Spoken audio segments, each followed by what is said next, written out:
Welcome to the Netfield Experience. This is your host, Joey McGinnis. This one's gonna be a little different for me. It's probably more just something just get my thoughts out there. Some stuff I'm going through.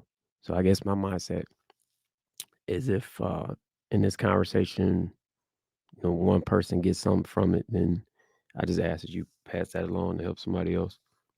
So I just want to talk about caring for parents or a parent that has Parkinson and dementia.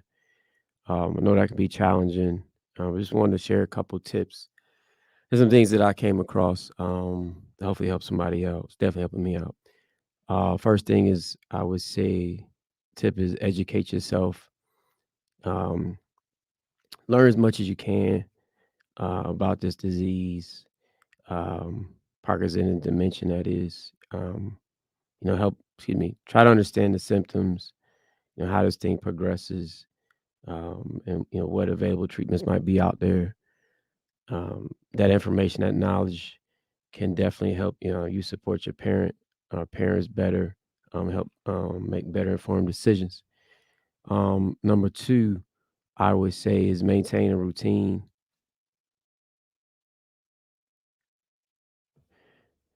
I would say number two is maintaining a routine. That's a little challenging for me. That I'm several states away, but I can see my dad and my sisters, putting some things and some stability in place in the house, and trying to make things a daily routine as far as what time we get up in the morning, sleep patterns, time we eat meals, take medicines. And I think that's going to be helpful for your loved ones. Number three, create a safe environment.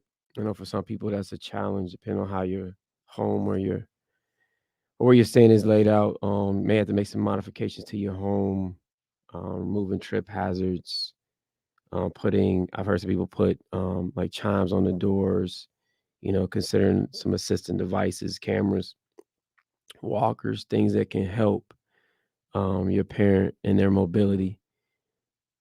Strategy or tip number four is simplifying the communication.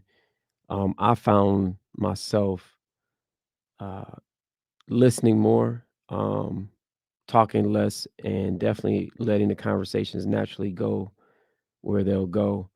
Using simple sentences, allowing your parent time to process information.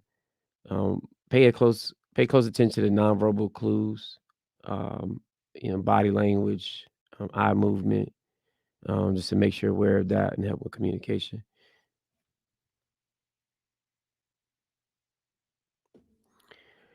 Number five, and last one, like I said, I'm not gonna be on here long. Provide support with those daily tasks, helping your parent. I know for my dad, he sees this. We are definitely aware of how much time and love and energy you um, um are putting into to making this as peaceful as we can for mom or granny as we like to call her. So trying to make sure that your loved ones have support as they go about and do the things that they're doing. Um, and number six is something that I'm actually looking into. For myself, as well as I know my sister and I talked about it, just seeking professional help. It's been some challenging days lately, and I know that there's some professionals out there that have the knowledge and skill set to help not only your loved one, but yourself. There are specialists out there for your loved one, as far as the neurology, all kind of doctors. And if you have the means and access and resources to, help your loved one, um, deal again with these Parkinson and dementia. Um, Reach out and do that.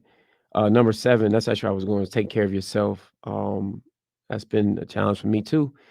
I'm always liking to think I'm this tough guy, keep everything in, and there comes a point where, as some very close friends of mine lately have seen in me and asked of me to, it's okay to release and say how you feel.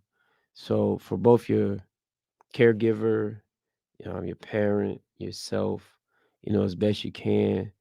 Remember that you're trying to, and through yourself and your own mental stability, trying to make the experience um, as peaceful as you can for your loved one. Um, I'll be honest, I'm not even sure if I'm gonna release this one or not. Part of me is saying I don't really want to, um, and then another part of me is thinking that part of this platform is, like I said in the very beginning when I did my first episode, is that I want um, my experiences, my stories to impact the lives. Again, I started, obviously speaking about single fathers, but in this instance, there's not just single dads impacted. You got loved ones, you got family members, um, and everybody wanting the same thing. So, I know I kind of rambled through the strategies. Some of those I'm experiencing these things. Some of them I've researched. I just wanted to share that. Um, and again, if somebody gets something out of this, if it's just one person, I hope you are able to take something from it to your loved one and share it with somebody else. Thanks again. This Netfield Experience. And I will talk to y'all soon.